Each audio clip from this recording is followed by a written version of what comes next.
దిగారు. గంజాయి తీసుకొని రెచ్చిపోయారు. అయితే బస్సులో ప్రయాణిస్తున్న సమయంలో కొంతమంది అమ్మాయిలు ఆ కాలేజ్ బస్సులో అంటే ఆ బస్సులో ప్రయాణిస్తూ ఉండగా వారిపై చేతులు వేయడం, వారిని గిల్లడం, వారిపైన ఇష్టానుసారంగా ప్రవర్తించడంతో అమ్మాయిలు కొంత వేధింపులు తట్టుకోలేక అరుపులు పెట్టారు. దీంతో ఆ వికృత చేష్టలకి చెక్ పెట్టేలా బస్సు దిగి ఆకతాయిలను ప్రశ్నించారు స్టూడెంట్స్. దీంతో రోడ్డు మీదే కాలేజీ స్టూడెంట్స్ పైన ఆకతాయిలు దాడికి పాల్పడ్డారు. ఆ దృశ్యాలు మనం ఆర్టీవీ స్క్రీన్ పైన చూస్తాం. చూడండి, ఇక్కడ ఆకతాయిలంతా ఒకసారిగా నడుచుకుంటూ వెళ్తున్నారు. ఆ కాలేజ్ బస్సులో చాలా మంది విద్యార్థులు ప్రయాణిస్తూ ఉన్నారు. అంతలోనే ఇటువైపు నుంచి ఒక్కసారిగా అక్కడ బస్ ఆగిన తర్వాత ఆ అమ్మాయిల పైన చేయి వేయడం, వారిని గిల్లడం అలాంటివి జరిగింది. ఆ సీసీటీవీ దృశ్యాలు మనం ఆర్టీవీ స్క్రీన్ పైన చూస్తున్నాం. చూడండి, ఇక్కడ కాలేజీ బస్సులో వెళ్తున్నటువంటి వారిని ఆ రకంగా ప్రవర్తించడం పైన అక్కడ బస్సు ఆపి ఏకంగా వారిని క్వశ్చన్ చేశారు. వాళ్ళలో కొంతమంది అబ్బాయిలు కూడా ఉన్నారు. ఇదేం పని, మా కాలేజీ చదువుకునే అమ్మాయిల పైన, మా తోటి విద్యార్థులపై రకంగా ఎందుకు ప్రవర్తిస్తున్నారని చెప్పి క్వశ్చన్ చేయడంతో ఒక్కసారిగా ఆకతాయిలు అంతా కలిసి ఆ విద్యార్థులపైన దాడి చేయడం మొదలుపెట్టారు. ఈ ఘటన భీమవరంలో చోటు చేసుకుని భీమవరంలో విద్యార్థులపైన ఆకతాయిలు చూడండి, ఇక్కడ విజువల్స్లో బయట నుంచి ఒక దుర్మార్గుడు, ఒక చిల్లరగాడు, ఒక నికృష్టుడు అక్కడ లోపల బస్సులో వెళ్తున్న అమ్మాయి పైన చేయి వేశాడు. ఆ అమ్మాయి పైన చేయి వేయడంతోనే బస్సు ఆపి ఒక అబ్బాయి తన తోటి స్నేహితుడు అక్కడికి వచ్చి ఏంటి ఇలా చేస్తున్నావు, ఇది పిచ్చి చేస్తా కదా అని చెప్పి అడగడంతో ఆ అబ్బాయి పైన విచక్షణరహితంగా ఆకతాయిలు దాడికి యత్నించారు. సో చూడండి, ఆర్టీవీ స్క్రీన్ పైన మీరు విజువల్స్లో ఎక్స్క్లూజివ్గా ఆ దృశ్యాలను చూస్తున్నారు. సో ఒక వ్యక్తి అక్కడ కిందికి వెళ్ళిపోయి ఏంటి పని, నీచ పని ఏంటి అని క్వశ్చన్ చేయడంతో వారంతా కలిసి ఒక్కసారిగా మూకుమ్మడిగా ఆ అబ్బాయి పైన దాడి చేయడం ప్రారంభించారు. చూడండి, ఇక్కడ విజువల్స్ కనిపిస్తోంది కదా. చూడండి, పిడిగుద్దులతో రెచ్చిపోయాడు దుర్మార్గుడు, ఆ చిల్లరగాడు. మరి ఈ దృష్టిలో ఈ యొక్క పని ఈ నీచులకు జరిగినట్టుగానే ఇక డెఫినెట్గా ప్రతి ఇంట్లో ఆడవాళ్ళు ఉంటారు, ప్రతి ఇంట్లో అమ్మాయిలు ఉంటారు. సో ఈ చర్యే నిజంగా వాళ్ళ సంబంధించిన బంధువుల పైన, వాళ్ళకి సంబంధికుల పైన జరిగితే ఈ నీచ్ కమిన్ కుత్తేలు ఊరుకుంటారా? చూడండి, ఇక్కడ ఈ పిచ్చి వెరవలు చేసిన పని ఏకంగా అందరం తలదించుకునే విధంగా ఉంది. రోడ్డు పైన కాలేజీ బస్సు వెళ్తూ ఉంటే అటుగా నడుచుకుంటూ వెళ్తున్న వారు వెళ్లకుండా అక్కడ విండోలో నుంచి, ఆ బస్సు విండోలో నుంచి ఒక్కసారిగా చేయి వేసి వారిని గిల్లడం, లేకపోతే వారిపైన వికృతంగా ప్రవర్తించడంతో ఒక్కసారిగా ఆ కాలేజ్ బస్సులో వెళ్తున్నటువంటి మరొక యువకుడు దిగిపోయి వారిని క్వశ్చన్ చేశాడు. దీంతో ఒక్కసారిగా అక్కడ రసాభాస మొదలైంది. ఆ ఆకతాయి, ఆ వెదవెవడైతే ఈ చిల్లర పని చేశాడో వాడంతా ఏకంగా ఆ అబ్బాయి పైనే, ఆ విద్యార్థి పైన చేయి చేసుకొని పిడిగుద్దులతో రెచ్చిపోయాడు. సో ఎవరు ఆపినా ఆగకుండా అంతా కలిసి ఒక్కసారిగా ఆ అబ్బాయి పైన, ఆ విద్యార్థి పైన దాడి చేయడం మొదలుపెట్టారు. సో మనం ఆర్టీవీ స్క్రీన్ పైన ఆ ఎక్స్క్లూజివ్ దృశ్యాలను చూడండి. అక్కడ గ్రీన్ కలర్ చొక్కా వేసుకున్నవాడు ఒక్కసారి అక్కడికి వెళ్ళిపోయి ఆ బస్సులో నుండి వారిని టచ్ చేసి అలా వెళ్ళిపోయాడు, వికృతంగా ప్రవర్తించి వెళ్ళిపోయాడు. వెంటనే ఒక అబ్బాయి దిగిపోయి ఏంటి ఇదని క్వశ్చన్ చేస్తుండగానే ఈ ఘటన చోటు చేసుకుంది. దీనిపై మరిన్ని అప్డేట్స్ మా ప్రతినిధి మనోజ్ సిద్ధంగా ఉన్నారు. ఎస్ మనోజ్, సో ఏం జరిగింది ప్రజెంట్?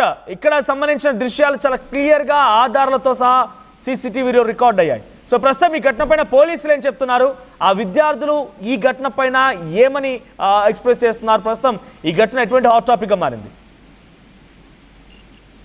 జిల్లా కేంద్రం భీమవరంలో ఈ విధంగా జరగడం నిజంగా ఒక పెద్ద దురదృష్టకరమైన విషయం అని చెప్పాలి. ఎందుకంటే నిన్న మా ఊళ్ళో మా అమ్మవారి జాతర మహోత్సవాల్లో భాగంగా గ్రామోత్సవాన్ని నిర్వహించారు. ఈ గ్రామోత్సవం సందర్భంగా కొంతమంది ఆకతాయిలు మద్యం సేవించారో లేదంటే గంజాయి సేవించారో ఇప్పటికీ తెలియని పరిస్థితి. కానీ ఈ గ్రామోత్సవానికి సంబంధించి, అమ్మవారి గ్రామోత్సవానికి సంబంధించి ముందుకు వెళ్ళిపోయినా కానీ వెనక కొంతమంది ఆకతాయిలు ఈ విధంగా ప్రధాన రహదారిపై వెళ్లే వాహనదారులందరినీ కూడా భయభ్రాంతులకు గురి చేశారు. వాహనదారులను కూడా కనీసం వాహనాలు వెళ్ళడానికి కూడా వీరు అడ్డుపడిన పరిస్థితి కూడా నెలకొంది. అయితే అటుగా నిన్న సాయంత్రం కళాశాలకు సంబంధించిన ఒక ప్రైవేట్ కళాశాలకు సంబంధించిన బస్సు వెళ్లడంతో కిటికీల పక్కన కూర్చున్న కొంతమంది విద్యార్థులను ఈ కొంతమంది ఆకతాయిలు వారిని గిచ్చడంతో వారు ఒక్కసారిగా భయభ్రాంతులకు గురయ్యారు. ఆ బస్సులో కొంతమంది లేడీ స్టూడెంట్స్ కూడా, విద్యార్థినులు కూడా ఉన్నారు కాబట్టి వారి వద్దకు కూడా వీరు వెళ్లి విండో సైడ్ ఉన్న వారిని వికృత చేష్టలు చేయడంతో కొంతమంది స్టూడెంట్స్ బస్సు కిందకి దిగి వారి వద్దకు వెళ్లి ఇలా ఎందుకు చేశారు అని ప్రశ్నించారు. అయితే ఆకతాయిలు ఇంకా రెచ్చిపోయారు. స్టూడెంట్స్ పై కూడా కొట్టిన స్టూడెంట్స్ ను కూడా వారు తీవ్రంగా కొట్టారు. మన విజువల్స్ లో కూడా క్లారిటీగా చూడొచ్చు. ఇవంతా కూడా సీసీ కెమెరాలో కూడా రికార్డింగ్ పరిస్థితి. అయితే ఈ సందర్భంగా పోలీసులు అయితే జాతరకు సంబంధించి గ్రామోత్సవంలో ముందు వైపు ఉన్నారు కాబట్టి గ్రామోత్సవం సక్రమంగానే జరుగుతుంది. ఈ జాతరకి, ఈ గ్రామోత్సవానికి సంబంధించి దాదాపు ఒక 1/2 కిలోమీటర్ దూరంలో వెనకాల ఉన్న ఈ కొంతమంది ఒక 7-8 మంది యువకులు ఈ విధంగా కొంతమంది ఒక అరగంట వరకు కూడా భయభ్రాంతులకు గురి చేశారు. అయితే దీనికి సంబంధించి ఇప్పటికే పోలీస్ స్టేషన్ లో అయితే కేసు నమోదు అయ్యింది. పూర్తిగా కూడా దీనిపై ఈ ఆకతాయిలు ఎవరు అనే దానిపై కూడా పోలీసులు ఎంక్వైరీ చేసే పనిలో పడిన పరిస్థితి కూడా ఉన్నారు. తీవ్రంగా అయితే దీనికి సంబంధించి విపరీతంగా గంజాయి అనేది దొరకడం, అంతేకాకుండా మైనర్లకు మద్యం కూడా అమ్మడంతో ఈ విధంగా పేటరైపోతున్నారని చెప్పాలి. చాలా వరకు కూడా పశ్చిమ గోదావరి జిల్లాలో గంజాయి మొత్తంలో యువత ఊగిపోతుందని చెప్పాలి. ఈ విధంగా వీరు మద్యం అయితే సేవించారని అయితే ఆ స్టూడెంట్స్ అయితే చెప్తున్నారు. ఎందుకంటే దగ్గరికి వెళ్ళి మాట్లాడినప్పుడు వారందరూ కూడా చాలా దుర్వాసన వచ్చిందంటూ కూడా ఆ స్టూడెంట్స్ కూడా చెప్తున్న పరిస్థితి కూడా నెలకొంది. జిల్లా కేంద్రం భీమవరంలో ఇలాంటి పరిస్థితి నెలకొంటే అసలు స్టూడెంట్స్ తో పాటు సామాన్య ప్రజలకు ఎటువంటి రక్షణ ఉంటుందనే దానిపై కూడా ప్రశ్నార్థకంగా మారింది. ఎందుకంటే అది సమయం వచ్చి ఏ రాత్రో లేకపోతే అర్ధరాత్రో కాదు, ఎగ్జాక్ట్ గా నిన్న సాయంత్రం 4:30-5 ఆ ప్రాంతంలో జరిగిన నడి రోడ్డు పైన అందరూ చూస్తుండగానే అది ఏదో బహిరంగంగా బయట తిరిగి అమ్మాయిల పైన కాదు, బస్సులో వెళ్తున్న అమ్మాయిల పైన కూడా ఈ రకమైన దాష్టికాన్ని వాళ్ళు చూపించారు, వికృత చేష్టలు వాళ్ళు ప్రవర్తించారంటే పోలీసులు ఏం చెప్తున్నారు అంటే ఇటువంటి వారికి ఎటువంటి శిక్షలు వేయాలి, పోలీసులు ఏం చెప్తున్నారు, వారికి ఏ రకంగా బుద్ధి చెప్పే అవకాశం ఉంది? పోనీ వాళ్ళ తల్లిదండ్రులు, వాళ్ళకి సంబంధించిన బంధువులు ఏం చెప్తున్నారు? సాధారణంగా యోగా డేకి సంబంధించి బందోబస్తు కోసం దాదాపు జిల్లా వ్యాప్తంగా చాలా మంది పోలీసులు అయితే విశాఖపట్నం చేరుకున్నారు. ఈ సందర్భంలోనే భీమవరం నుంచి కూడా పెద్ద ఎత్తున అయితే పోలీసు బలగాలు విశాఖ చేరుకున్నారు. ఈ సందర్భంగా నిన్న గ్రామోత్సవానికి సంబంధించి కాస్త బందోబస్తు తక్కువ ఉంది. అయితే దీనికి సంబంధించి ఈ ఘటనకు సంబంధించి ఈ విద్యార్థులకు సంబంధించి తల్లిదండ్రులు ఇప్పటికీ కేసు నమోదు చేశారు. అంతేకాకుండా జిల్లా ఎస్పీ నయీం అస్మి కూడా దీన్ని సీరియస్ గా తీసుకున్నారు. ఎప్పటికప్పుడు గంజాయి బ్యాచ్ పై పోలీసులు అయితే ఉక్కుపాదం మోపుతున్నారు. అసలు వీరు గంజాయి ఎక్కడి నుంచి వచ్చింది, వీరు మద్యం సేవించారా లేకపోతే గంజాయి సేవించి ఈ విధంగా చేశారనే దానిపై కూడా కూపీ లాగుతున్నారు. ఏదేమైనా ఇలాంటి మధ్యాహ్నం 4:30-5 ప్రాంతంలో ఈ విధంగా జరగడంతో ఒక్కసారిగా భయభ్రాంతులకు గురవుతున్నారు. మరొకసారి ఇలాంటి సంఘటన రిపీట్ కాకుండా చూస్తామని అయితే పోలీస్ యంత్రాంగం చెప్తుంది. ఏదేమైనా ఇది చాలా దురదృష్టకరమైన సంఘటన.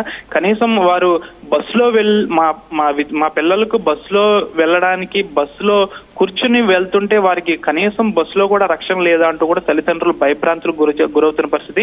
అంతలా మెయిన్ రహదారిపై, మెయిన్ రోడ్డుపై ఈ విధంగా ఆకతాయిలు రెచ్చిపోయారంటే అసలు వారిని ఏమనాలనే దానిపై కూడా కాస్త ఇబ్బందికరమైన పదజాలమే వారిని వినియోగించాలని చెప్పాలి. పూర్తి స్థాయిలో దీనిపై ఈ ఆకతాయిలు ఎవరు, వీరు ఎక్కడి నుంచి వచ్చారు, కావాలని ఇలాంటి గొడవలు సృష్టించారా లేకపోతే గ్రామోత్సవం సందర్భంగా కొంతమంది స్థానిక యువకులు ఏ విధంగా చేశారనే దానిపై కాస్త క్లారిటీ రావాల్సి ఉంది. ఏదేమైనా ఇప్పుడు ప్రస్తుతం ఈ యువకులు ఎవరు అనే దానిపై కూడా ఇప్పుడు దర్యాప్తు అయితే వేగవంతం చేశారు. విద్యార్థులకు సంబంధించి పేరెంట్స్ కూడా భయభ్రాంతులకు గురవుతున్నారు. కనీసం బస్సులో వెళ్ళిన తమ పిల్లలకు రక్షణ లేకుండా పోయింది. కిటికీల పక్కన కూర్చున్న విద్యార్థులను గిల్లిగిచ్చి ఫిర్యాదులు అందాయా? అమ్మాయిలు కానీ కాలేజ్ యాజమాన్యం కానీ ఈ ఘటన పైన పక్కా ఆధారాలు ఉన్నాయి కాబట్టి ఎక్కడైనా ఫిర్యాదు చేసిందా? ఫిర్యాదులు అందాయా? కాలేజీ యాజమాన్యంతో పాటు విద్యార్థుల తల్లిదండ్రులు కూడా జిల్లా ఎస్పీని అయితే కలిశారు. అంతేకాకుండా స్థానికంగా పోలీస్ స్టేషన్ లో కూడా కేసు కూడా నమోదు చేశారు. కాబట్టి వీరిని వెతికే పనిలో కూడా పోలీసులు పడ్డారు. సీసీ కెమెరాలో వారందరూ కూడా కరెక్ట్ గా కనిపిస్తున్నారు. కాబట్టి వారు లోకల్ గా భీమవరానికి చెందినవారా లేకపోతే బయట ప్రాంతాల నుంచి వచ్చారా లేకపోతే ఇంకెక్కడి నుంచి వచ్చారనే దానిపై కూడా కుప్పి లాగుతున్నారు. కాలేజీ యాజమాన్యం కేసు పెట్టింది. విద్యార్థుల తల్లిదండ్రులు కూడా కేసు అయితే నమోదు చేశారు. వీరిని పట్టుకునే పనిలో అయితే పోలీసులు పడ్డారు. Manoj. Thank you Manoj. So మొత్తం ఇది భీమవరంలో జిల్లా కేంద్రంలోనే అక్కడ ఒక అమ్మవారు జాతర జరుగుతూ ఉంటే కొంతమంది యువకులు కడుపుకు అన్నం తినారా గడ్డి తినారా అన్నట్టుగా వాళ్ళు ఏం తినారో తెలియదు కానీ అక్కడికి వచ్చినటువంటి ఒక ప్రధాన రహదారి పైన అందరినీ అడ్డుకొని వారిపైన విచక్షణరహితంగా